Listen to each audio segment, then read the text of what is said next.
আসসালামু আলাইকুম। প্রিয় দর্শক, অন্য মঞ্চের আলোচনায় আপনাদের সকলকে আমন্ত্রণ জানাচ্ছি। আপনার মানে অনেকগুলো কথাই বেশ আলোচনা। আপনি যেহেতু গণমাধ্যমে খুব সরব, আপনি কথা বলেন এবং সেগুলো খুব আলোচনায় আসে।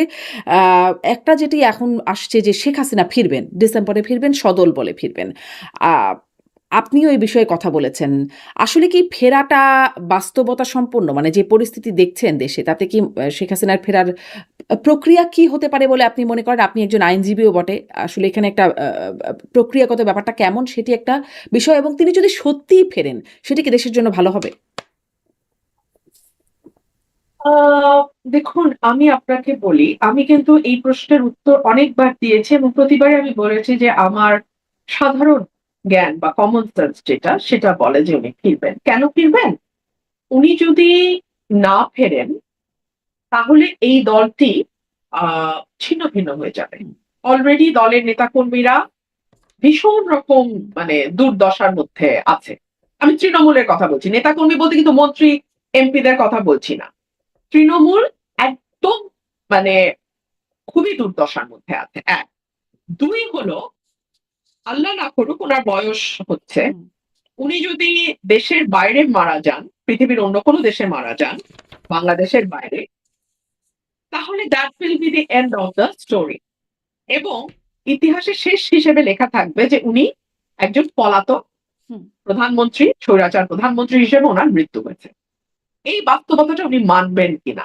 এই চয়েসটা উনাকে নিতে হবে। স্পষ্ট। তার আর জন্য, ৩ তার দলের জন্য তার ফেরাটা জরুরি। কিন্তু ফেরাটা বাস্তবতা একদম। সম্পন্ন কিনা? এখন রাজনীতিতে না আপনাকে কেউ জায়গা করে দেবে না। রাজনীতিতে সুসময় আসবে তবে আমি ফিরবো। এটা বোধহয় কাজ করে না। সুসময়টা বা রাস্তাটা আপনাকেই তৈরি করতে হবে। এটাই হচ্ছে বাস্তব। হুম। হ্যাঁ?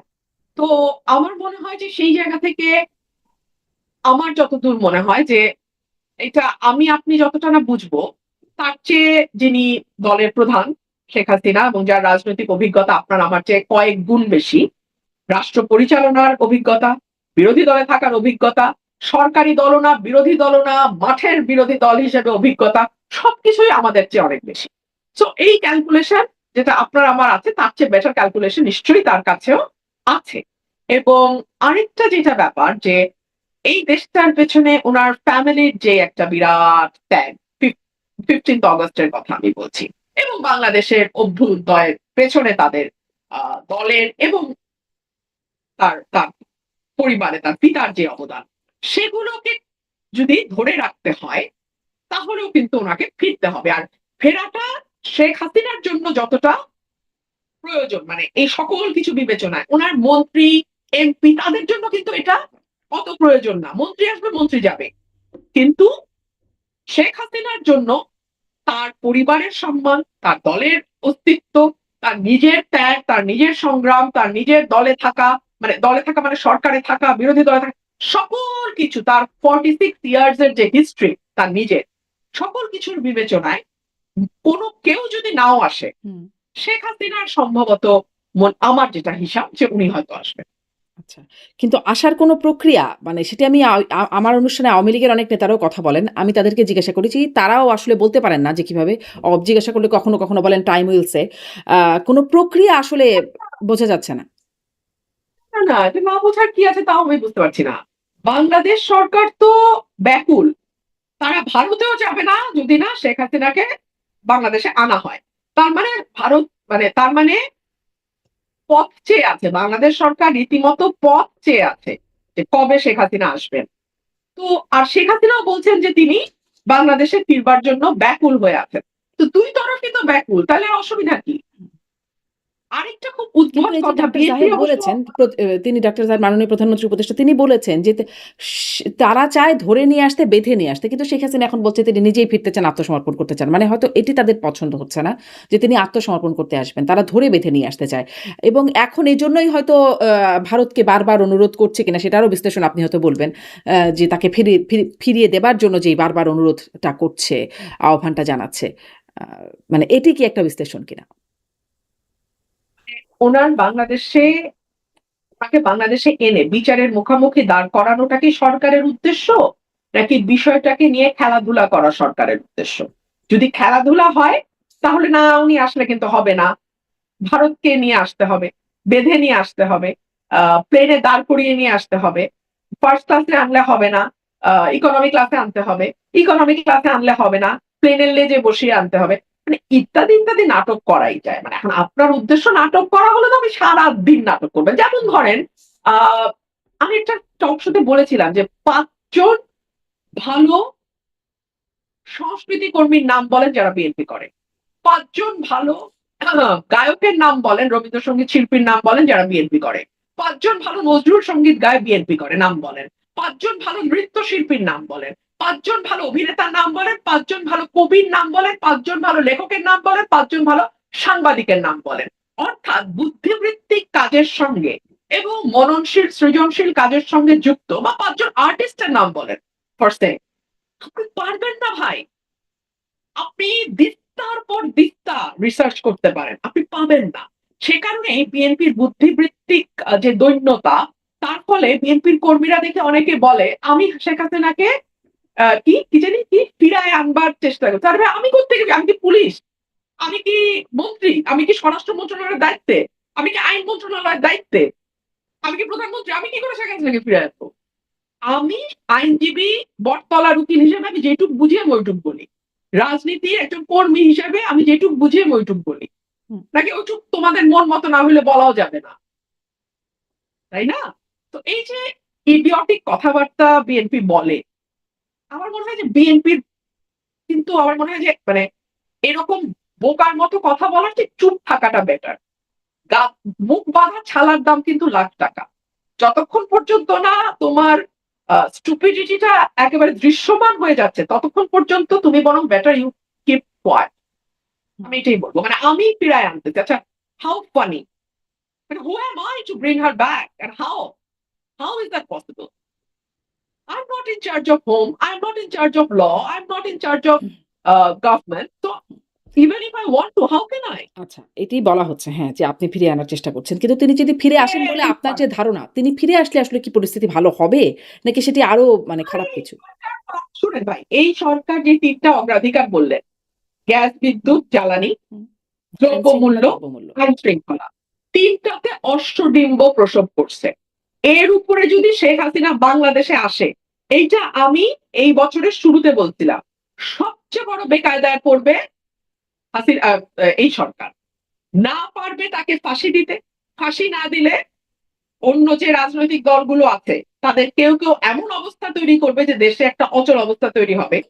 না পারবে তাকে মানে কারাগারে নিতে, কারণ শেখ হাসিনা বাংলাদেশে পাড়া দেওয়া মাত্রই নেতা কর্মীদের মধ্যে যে একটা উদ্দীপনা তৈরি হবে, সেই উদ্দীপনা সামাল দেওয়ার মতো শক্তি সরকারের আছে কিনা সেটাও একটা প্রশ্ন। এই প্রসঙ্গে আপনাকে আরেকটা কথা আমি মনে করিয়ে দেই, তখনও কিন্তু নমিনেশন হয় নাই। ওই যে বলে নমিনেশন না পেয়ে বলতেছি, তখনও কিন্তু নমিনেশন হয় নাই, নমিনেশনের আলাপও হয় নাই। এটা সম্ভবত 25 সালের এপ্রিল মের কথা, 2025 সালের এপ্রিল মের কথা। আমাদের একটা প্রোগ্রাম ছিল, আলোচনা, ওখানে মির্জা ফখরুল ইসলাম আলমগীর সাহেবের মেয়ে উপস্থিত ছিলেন, মেয়ের জামাইও উপস্থিত ছিলেন। একটা মানে ইন্টালেকচুয়াল ফোরাম আলোচনা, বাট মানে অডিয়েন্সের সামনে। সেখানে আমি বলেছিলাম যে বিরোধী দল হিসেবে আওয়ামী লীগকে সামলানো নেক্সট টু ইম্পসিবল কাজ। আওয়ামী লীগকে সবসময় বলাই হয় যে তারা বিরোধী দলে থাকবার জন্যই তাদের জন্ম, মানে তারা বিরোধী দল হিসেবে তাদের পারফরমেন্স এরকম। সেটা তারা দীর্ঘ পাকিস্তান আমলে বিরোধী দলে তারা তাদের ভূমিকা পালন করেছেন দীর্ঘ, মানে হুম। সেই চিন্তা করে দেখেন, সেই 47 থেকে আরম্ভ করে 71 পর্যন্ত বিরোধী দল, তারপরেও বাংলাদেশ স্বাধীন হবার পরে বিরোধী দল অনেক সময়, অনেকগুলো বছর। So, বিরোধী দলে আওয়ামী লীগ হচ্ছে একটা আতঙ্কের নাম। তো শেখ হাসিনা যদি বাংলাদেশে ব্যাক করে এবং ওনার নেতা কর্মীরা তাতে যেভাবে একটা উজ্জীবিত হয়ে পথে নামবে বা ইয়ে করবে, এই পুলিশ আর এই ইয়ে দিয়ে আপনি তাকে সামাল দিতে পারবেন? আপনি তো মাইনাস আওয়ামী লীগই দেশ সামলাইতে পারতেছেন না, আইন শৃঙ্খলা সামলাইতে পারতেছেন না, কোনো কিছুই সামলাইতে পারতেছেন না। তো প্লাস আওয়ামী লীগ যখন মাঠে বিরোধী দল হিসেবে থাকবে, অবস্থা কি দাঁড়াবে আপনি একটু মানস পটে কল্পনা করেন তো। আমি এইটুকুই বললাম।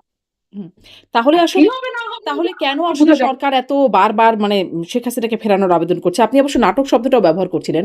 কারণ এইটা প্রশ্নটা এভাবে করবার একটা বিশেষ কারণ হচ্ছে ধরেন ১৪-১৫ তারিখের মানে খবরের কাগজগুলো যদি দেখি তাহলেও দেখছিলাম যে তারেক রহমান ভারতে যাচ্ছেন, প্রধানমন্ত্রী যাচ্ছেন সেরকম প্রস্তুতি চলছে বা প্রস্তুতি শেষের দিকে এরকম নানান রকম আলোচনা। সময়টাও নিয়ে আলোচনা হচ্ছিল। কখনো ২১শে আগস্টের কথা হচ্ছিল বা ১ম মানে এই সপ্তাহের মধ্যে যাবেন এরকম খবর আসছিল।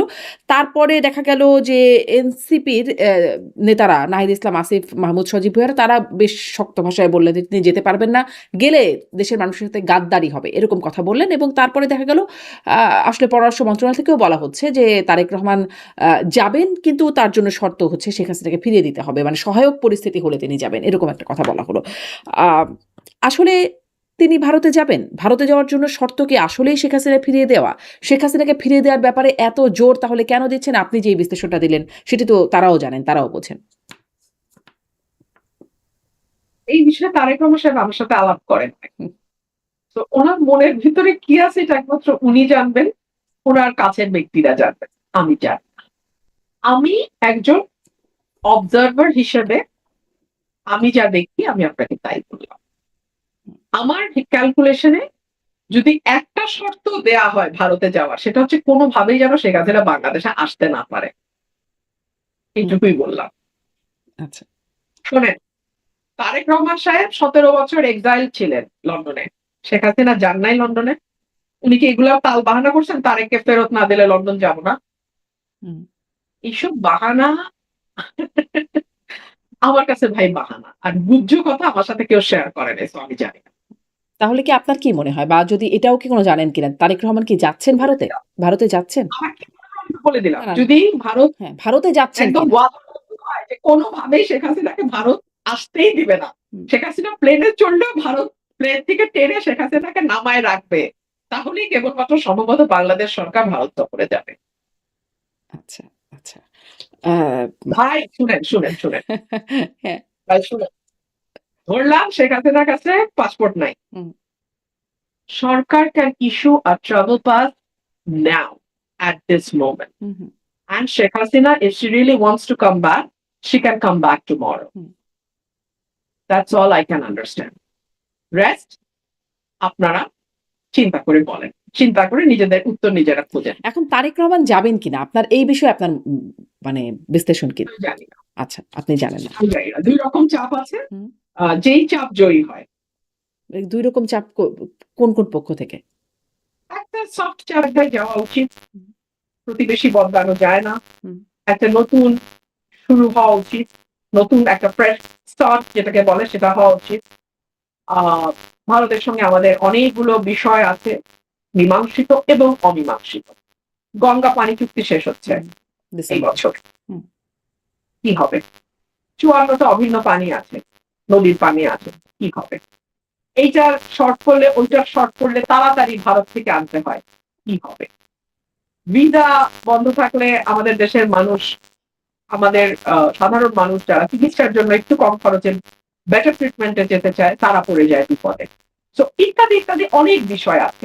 আর একমাত্র আ সেটা একটা লেখায় পড়ছিলাম, একটা কলামে একজন লিখেছেন যে একজন কেন আমি নামই বলি আমাদের দেশনেত্রী বেগম খালেদা জিয়ার প্রেস সেক্রেটারি ছিলেন ভদ্রলোক। হ্যাঁ? উনি লিখছিলেন যে একমাত্র অতি ব্যাককল ছাড়া কেউ নেক্সট ডোর নেইবারের সাথে সম্পর্ক খারাপ করে না। হুম। অতি ব্যাককল মানুষই কেবলমাত্র নেক্সট ডোর নেইবারের সাথে সম্পর্ক খারাপ করে। উনি সাবেক প্রধানমন্ত্রী বেগম খালেদা জিয়ার প্রেস সেক্রেটারি ছিলেন। সো উনার এই ফেসবুক স্ট্যাটাসটা দেখলেই আপনারা পেয়ে যাবেন। আচ্ছা। তো এখন এই যে একটা চাপ আছে, হ্যাঁ? কিন্তু আরেকটা চাপ আছে যে আপনি জানেন বাংলাদেশে এখন আ রাইটস ফোর্স এর একটা উত্থান, খুব শক্ত উত্থান। পাকিস্তানের সঙ্গে আমাদের নতুন করে একটা এক ধরনের সম্পর্ক তৈরি হওয়া। আ তুরস্কের সাথে একরকম নতুন সম্পর্ক আরেকটু দৃঢ় সম্পর্ক বিল্ড আপ করা। আ ৭৭ টা আসন নিয়ে জামাতের পার্লামেন্টে থাকা। এই সবকিছুর তো একটা ইনফ্লুয়েন্স আছে। এবং দিল্লি না ঢাকা এই স্লোগান তো আমরা কিছুদিন আগে পর্যন্ত খুব জোরে শুনতে দেখেছি। কিন্তু এই স্লোগানের মাঝখানেই যখন আবার ভিসা ওপেন হলো দেখা গেল এক রাতে ১.৫ লক্ষ আবেদন জমা পড়ে গেল। লাইন জট হয়ে গেল। আ সার্ভার ডাউন হয়ে গেল ইত্যাদি ইত্যাদি। তো এই আর কি। তো আচ্ছা। দুই রকম চাপই আছে, দেখা যাক। আচ্ছা, একটু আরো ছোট, ছোট করে ২-১ টা ইস্যু কথা বলে ফেলি যে আগস্ট মাস যাচ্ছে, ২১শে আগস্ট গেল। ২১শে আগস্টের সেই বোমা হামলার মামলায় যারা আসামি ছিলেন সবাই বেকসুর খালাস পেলেন। মানে ২৪ জন মানুষ মারা গেছেন সেই বোমা হামলার ঘটনায়। কিন্তু কেউ সেই ঘটনায় দায়ী না। আচ্ছা, যারা খালাস পেলেন ঠিক আছে, তারা দায়ী না। কিন্তু কারা দায়ী সেই বিষয়ে কোনো তদন্তও হলো না। ওই সময় যেটা হয়েছিল বিএনপি সরকারের সময় জজ মিয়া একটা নাটক হয়েছিল। সেটি পরবর্তীতে আসলে বিএনপিও বলেছে যে এটি আসলে কিভাবে, কিভাবে হয়েছিল, নানান রকম ব্যাখ্যা ছিল। কিন্তু এখনকার যেটা দেখা গেল যে ২৪ জন মানুষ মারা গেল একটা বোমা হামলায় মারা গেল যখন বিএনপি সরকার ক্ষমতায় ছিল। কেউ এটার জন্য দায়ী না। আ এটি আসলে কেমন হলো? শারমিন, একটা চমৎকার সিনেমা ছিল নো ওয়ান কিল্ড জেসিকা। হুম, আমি জানি না আপনি দেখেছি। দেখেছেন কিনা। জেসিকা নামের একটা মেয়ে খুন হয় এবং হুম, আসামি পাওয়া যাচ্ছে না। তো no one killed Jessica.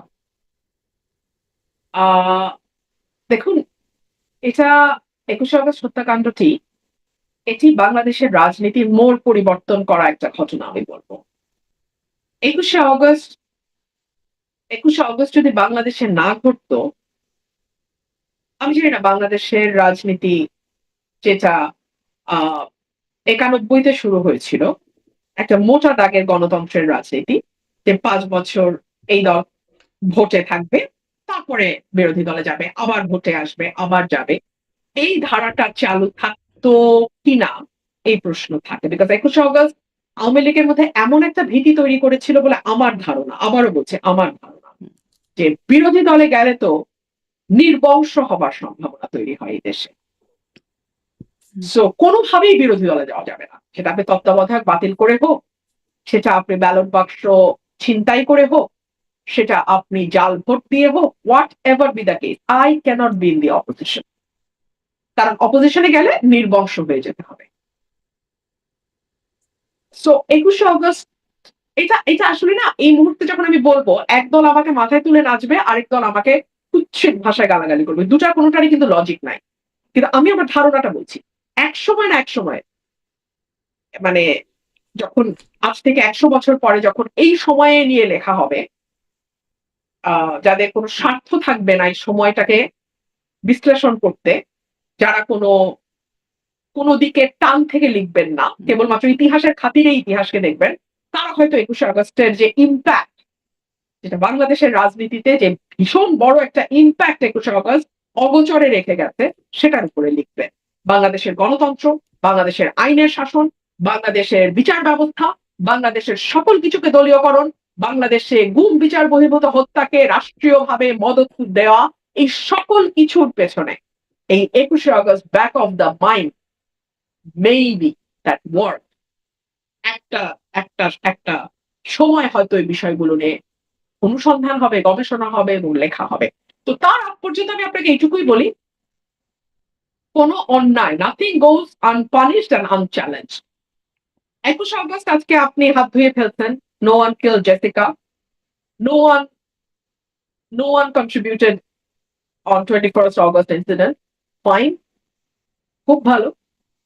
But কে জানে এইটা সামনে আর ৫ বছর আর ৭ বছর পরে আরো ভয়ঙ্কর ২১শে আগস্ট হবার পথ তৈরি করে দিচ্ছে কিনা। হুম।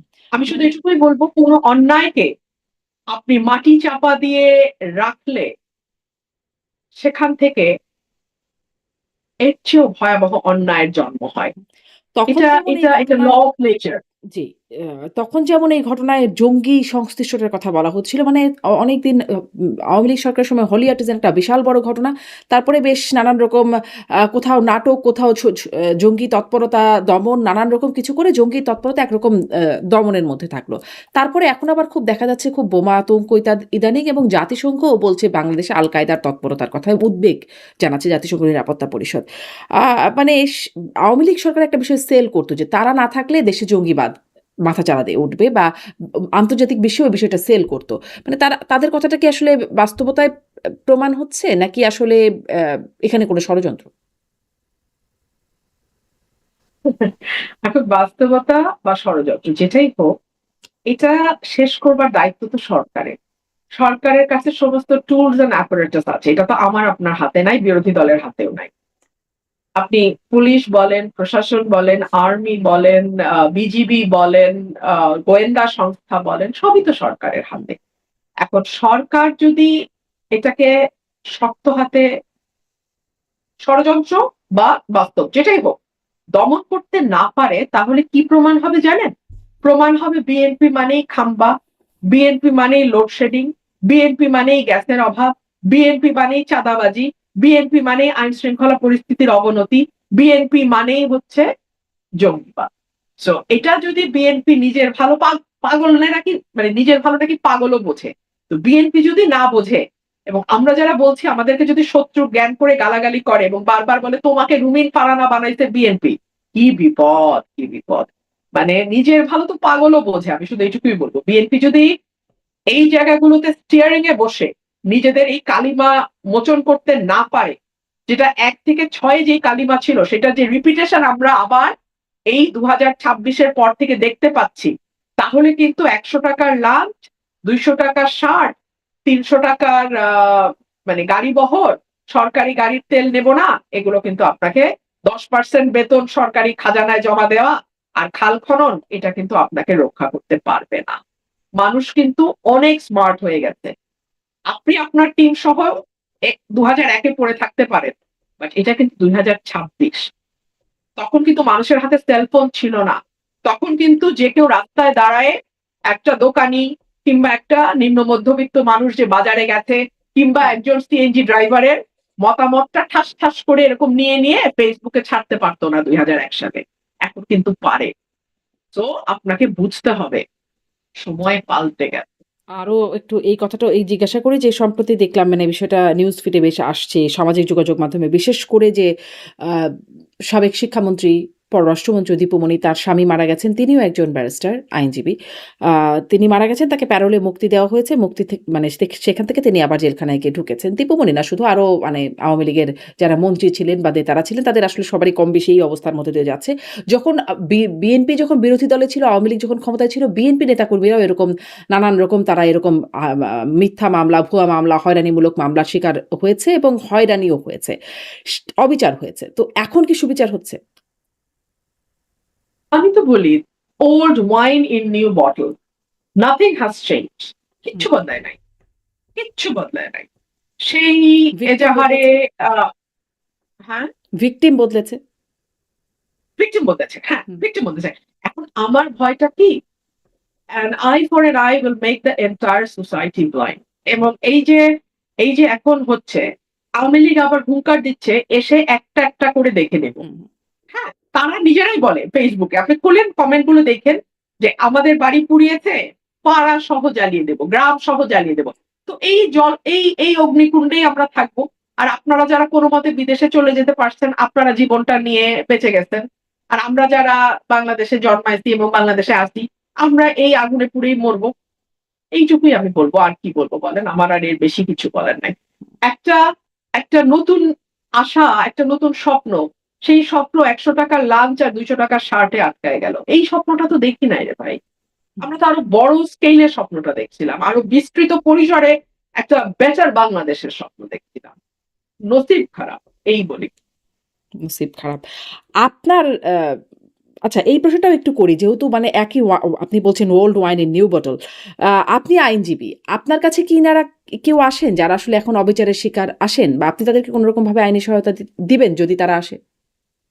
না, ইন্টারেস্টিংলি আমার কাছে কিন্তু কোনো পলিটিক্যাল মামলা এখন পর্যন্ত আসে নাই। কোনো পলিটিক্যাল মামলা এখন পর্যন্ত আসে নাই। আমার যেটা আরো আরো ইন্টারেস্টিং শামিন, আমার নেতাকর্মী যারা মানে হাসের ইলেকশন যারা করছে, রুমিন ফারহানার ইন্ডিপেন্ডেন্ট ক্যান্ডিডেটের ইলেকশন যারা করছে, তাদেরকে হরে ধরে মামলা দেওয়া হচ্ছে, হরে ধরে মামলা দেওয়া হচ্ছে এবং সেগুলার জামিন করতে করতেই আমার অর্ধেক দিন পার হয়। কিন্তু ওই আগের সরকারের কারো না, ওদের কারো মামলা আমার কাছে এখন আসে নাই। মানে যদি আসে আপনি নেবেন? আমি দল হিসেবে তো মামলা দেখবো না, আমি দেখবো যে মামলায় সাবস্ট্যান্সটা কি। মামলার এখন যদি এখন ধরুন মানে একজন প্রফেসরের বিরুদ্ধে হত্যা মামলা হয়, ইউ আন্ডারস্ট্যান্ড মানে এটা সাবস্ট্যান্স কি দাঁড়ায়, তাই না? প্রফেসর, খেলোয়াড়, সঙ্গীত শিল্পী সবার বিরুদ্ধেই হতে পারে। হ্যাঁ হ্যাঁ, আমি জাস্ট একটা এক্সাম্পল দিচ্ছি আর কি। হ্যাঁ, তো আসে এবং প্রথমে তো প্রাথমিকভাবে যেটা আসে সেটা হচ্ছে জামিনের আবেদন। জামিন কিন্তু খালাস না। হুম জামিন হচ্ছে একটা ইন্টারিম রিলিফ। মামলা চলমান থাকবে, যদি সাজা হয় আপনি কারাগারে যাবেন, এবং মানে জামিনটা কিন্তু একটা অধিকার। হুম। জামিনটা আদালতের একটা ডিসক্রিপশন। এখন আমার কাছে কোনটা ভয় লাগে জানেন? আমাদের আদালতগুলোর উপর সরকার তাদের পিপি, এপিপি, ডিএজি, এজি দিয়ে নজর রাখে যে কোন কোর্ট জামিন দিচ্ছে, বেশি বেশি রিলিফ কোন কোর্ট দিচ্ছে, সেই কোর্টের পাওয়ার চেঞ্জ করে দেওয়া হয়। সেই কোর্টে অ্যাটর্নি জেনারেল এসে ওপেনলি ধমকায় দিয়ে যায়। ধমকায় মানে এই আপনি বেল দিচ্ছেন কেন, এরকম তো না। ধমকানোটা হয় ঘুরিয়ে ধমকানো। এগুলো আমার আমার নিজের চোখের সামনে আমি ঘটতে দেখি আজকাল। এগুলো আমি আমার 25 বছরের প্র্যাকটিসে দেখি নাই স্বামী।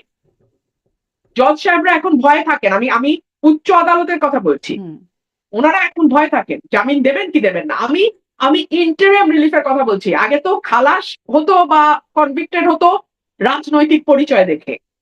হুম হ্যাঁ, বড় নেতা হইলে কনভিক্টেড, মিথ্যা মামলায় সাজা দিত।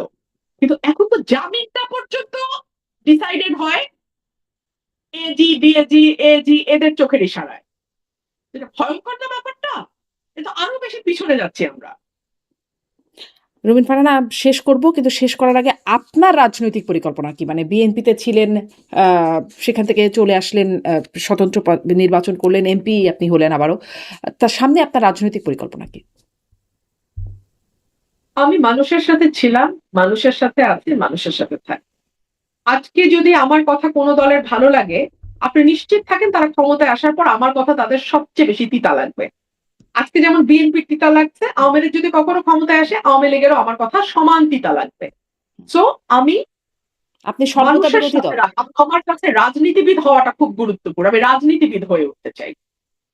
জি। এবং আমি ভবিষ্যতে প্রশ্ন যদি আমাকে করেন, আমি আপাদমস্তক বিশ্বাসী মানুষ। আমি তকদিরটা এক্কেবারে আল্লাহর হাতে আমি বিশ্বাস করি। তো আল্লাহ আমার ভাগ্যে যা লিখে রেখেছে তাই হবে। জি। রুমিন ফারহানা, অনেক ধন্যবাদ। অনেকটা সময় কথা বললাম আপনার সাথে। ধন্যবাদ যুক্ত হবার জন্য। আপনাকে অনেক ধন্যবাদ। অনেক ধন্যবাদ দর্শক আপনাদের এতক্ষণ সাথে থাকার জন্য।